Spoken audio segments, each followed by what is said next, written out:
السلام علیکم، welcome to another vlog. آج کے اس ولاگ میں آپ لوگوں کو بتاؤں گا کہ میرا ایک کلائنٹ ہے، ریسنٹلی اس کا 20 دن کے اندر ویزا لگ گیا، اور اسی طرح جیسے کہ میں نے بھی آپ لوگوں کو بتایا کہ میرا بھی ویزا 20 دن کے اندر لگ گیا تھا، اور کئی ایسے کلائنٹس ہیں جن کا ویزا 20 دن کے اندر بھی لگتا ہے، اور کہیں ایسے کلائنٹس ہیں جن کا 1 مہینہ لگ جاتا ہے، کہیں کسی کا 45 دن لگ جاتا ہے، کسی کا 50 دن لگ جاتا ہے، لیکن جن کا 20 دن میں لگ جاتا ہے اس کا میں اسٹوری آپ کو سناتا ہوں اور اپنا بھی اسٹوری سناتا ہوں۔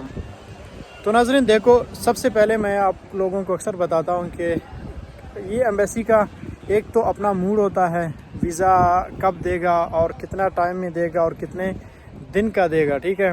بہرحال ہمارا جو پلان ہوتا ہے اس پلان کو بھی اگر ہم فالو کریں تو اس کے مطابق بھی اکثر ہمارے ویزے اس کے مطابق لگتے ہیں۔ زیادہ تر ابھی 99% ایسے لوگوں کے میں نے اپلائی کیا ہے جن کا اس مطابق ویزے لگے جس طرح میں نے ان کو پلان دیا ہوا ہے، یعنی میں نے ان کو بولا بھائی میرا جو کلائنٹ ہے، کلائنٹ اس کو تو خیر میں نہیں بولتا ہوں، وہاں پہ وہ جو کیس میں تیار کرتا ہوں ایسے میں بناتا ہوں جیسے کہ آپ کا اپنا کیس ہے یا آپ خود بنا رہے ہیں، یعنی میں اپنے لیے اپلائی کر رہا ہوں، میں اپنے لیے ان کو بتا رہا ہوں، ٹھیک ہے۔ تو اسی طرح میں نے ان کو بتایا کہ میرا کلائنٹ ہے، یہ ایمرجنسی میں ہے، یہ 20 دن کے بعد، مطلب 25 دن کا میں نے پلان دیا تھا، تو انہوں نے بھی 20 دن میں مجھے رپلائی دیا اور یہ کہا کہ یہ 25 دن کے بعد فوراً ٹریول کر سکتا ہے۔ تو اسی طرح جب میں نے اپلائی کیا تھا میں نے بھی اپنا اسی طرح کا پلان دیا تھا کہ میں 20 دن کے بعد ٹریول کرنا چاہتا ہوں۔ 14 اگست کا میں نے کہا تھا کہ میں کروں گا، لیکن پھر میں نے کینسل کیا، میں نے 15 اگست کر دیا، کیونکہ میں نے کہا 14 اگست میں پاکستان میں سیلیبریٹ کروں گا اور 15 اگست کو میں یہاں سے نکلنا چاہتا ہوں۔ تو انہوں نے مجھے 15 اگست میں ویزا دے دیا، اسی کے مطابق جس طرح میں نے ان کو پلان دیا تھا، تو 20 دن کے اندر۔ تو اب اسی طرح باقی کلائنٹس کا بھی اسی طرح، جس کا میں پلان دیتا ہوں 35 دن کا، اس کو 35 دن کے بعد کا ویزا ملتا ہے، کسی کا 40 دن، کسی کا 50 دن۔ ہاں، اگر ان کیس کسی کے ڈاکومنٹیشن میں کسی کے وہ جب موڈ میں نہ ہو کسی کو ویزا نہ دینے میں، تو اس کا وہ اپنے مرضی کے مطابق ریجیکشن دے دیتے ہیں، اور کبھی اس کو جلدی رپلائی دے دیتے ہیں، کبھی اس کو بہت دیر بعد دے دیتے ہیں۔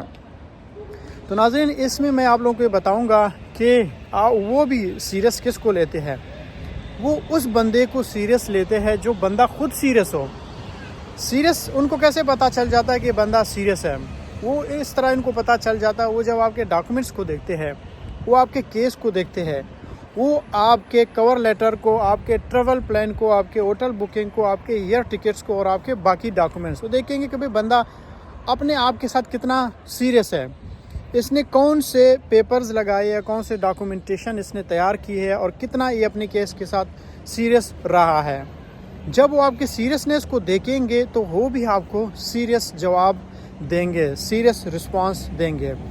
اگر آپ خود بھی اپنے ساتھ سیریس نہیں ہیں تو پھر آپ سوچو کہ ambassador of the European countries کیسے آپ کے ساتھ سیریس ہو سکتے ہیں، کیسے آپ کو سیریس رسپونڈ کر سکتے ہیں۔ یعنی آپ لوگوں کو بھی سیریسنس کی ضرورت ہے۔ یعنی میں اکثر کلائنٹ کو کہتا ہوں کہ بھئی آپ خدا کے لیے اپنے ڈاکومنٹس کو دیکھ لیں اور ایسا کنسلٹنٹ ہائر کریں جو آپ کے کیس کے ساتھ سیریس ہو، آپ کے کیس کو اون کرتے ہوں گے اور آپ کو اسی طرح پلان بنا کے دیں گے جس طرح ان کا اپنا ہی پلان ہو، ٹھیک ہے۔ کیونکہ جب کنسلٹنٹ ہوتا ہے وہ آپ کے کیس کو ریڈی کر رہا ہوتا ہے، وہ ایسے سیریسنس دکھائیں جیسے کہ اس کا اپنا کیس ہے۔ ابھی جیسے کہ میں اکثر اپنے جو لوگ ہوتے ہیں جن کو پک کرتا ہوں، یعنی بہت چند لوگوں کو میں رپلائی دیتا ہوں یا رسپونڈ کرتا ہوں، ایمبیسیڈرز کی طرح میں بھی دیکھتا ہوں کون سا بندہ سیریس ہے۔ کئی لوگ ایسے ہوتے ہیں صرف چسکے لینے کے لیے آتے ہیں، میسج کرتے ہیں، سوال کرتے ہیں، جواب مانگتے ہیں، صرف اپنے چسکے لینے کے لیے، ادروائز ان کا کوئی سیریسنس نظر نہیں آتا ہے۔ تو جب مجھے پتہ چلتا ہے کہ یہ بندہ سیریس نہیں ہے تو میں بھی پھر اس کو سیریس نہیں لیتا ہوں۔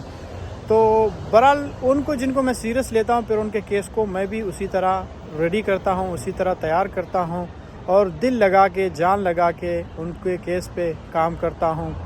اور جو لوگ سیریس نہیں ہوتے ہیں وہ مجھے بھی پسند نہیں ہوتے ہیں، وہ اب ایمبیسیڈرز کو بھی پسند نہیں ہو سکتے ہیں، کیونکہ ایمبیسیڈرز بھی یہ دیکھے گا کہ بھئی بندہ اپنے آپ کے ساتھ خود سیریس نہیں ہے تو یہ ہمارے ملک میں جا کے ہمارے لیے کیا کرے گا اور کیا کر سکتا ہے۔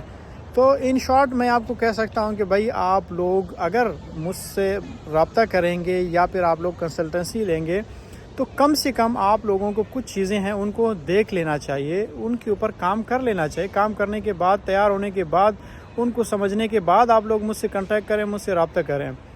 یعنی کون سی وہ 2 چیزیں ہیں یا 4 چیزیں میں آپ کو بتاؤں گا. میں نے 4 کبھی خیر بتائے نہیں، لیکن آپ لوگوں کو اگر بتانا یا سننا چاہتے ہو تو میں آپ لوگوں کو بتا دوں گا. میری سب سے جو مین امپورٹنٹ چیز ہے وہ بینک اسٹیٹمنٹ ہے. اگر آپ کے پاس بینک اسٹیٹمنٹ ہے، بینک اسٹیٹمنٹ ریڈی ہے، تو آپ کے باقی چیزیں بھی بن سکتی ہیں. اگر بینک اسٹیٹمنٹ نہیں ہے تو آپ کا کیس آگے فارورڈ نہیں ہو سکتا، آپ کا کیس نہیں ہو سکتا. تو سب سے پہلے آپ اپنا بینک اسٹیٹمنٹ بنا لیں. بینک اسٹیٹمنٹ 6 مہینے پرانی، اور اس میں کم سے کم 10 لاکھ آپ کی بینک اسٹیٹمنٹ یا کلوزنگ اسٹیٹمنٹ ہونی چاہیے. یہ کم سے کم میں بتا رہا ہوں. زیادہ سے زیادہ آپ جتنا کر سکتے ہو اتنا آپ کا کیس اسٹرانگ ہو سکتا ہے. اور دوسری بات یہ ہے کہ اگر آپ کے پاس کوئی بزنس ہے یا پھر آپ جاب کر رہے ہیں، جن کے پاس کوئی بزنس نہیں ہے، کوئی جاب بھی نہیں کر رہے ہیں، ان کے لیے بھی یہی ہے کہ ان کا بینک اسٹیٹمنٹ زیادہ اسٹرانگ ہونی چاہیے. اگر بینک اسٹیٹمنٹ اسٹرانگ ہے، وہ لوگ سیریس ہے، تو پھر وہ لوگ بھی مجھ سے رابطہ کر سکتے ہیں، کیونکہ ان کے میں وہ راستے دکھاؤں گا کہ وہ بزنس کیسے رجسٹر کروا لیں گے اور کیسے بزنس کو دکھا سکتے ہیں. اپنے ٹیکس جو پیئر سلپس ہوتے ہیں، وہ ٹیکس جو سلپس ہوتے ہیں، ریٹرنز، وہ دکھا سکتے ہیں. کیسے NTN بنا سکتے ہیں، کیسے بزنس کو رجسٹر کر سکتے ہیں. تو اگر آپ کے پاس بینک اسٹیٹمنٹ نہیں ہے تو پھر آگے آپ کا کام نہیں ہو سکتا. تو ناظرین، یہ اس طرح کے ویلاگ میں آپ لوگوں کو اکثر بتاتا رہتا ہوں اور بتاتا رہوں گا.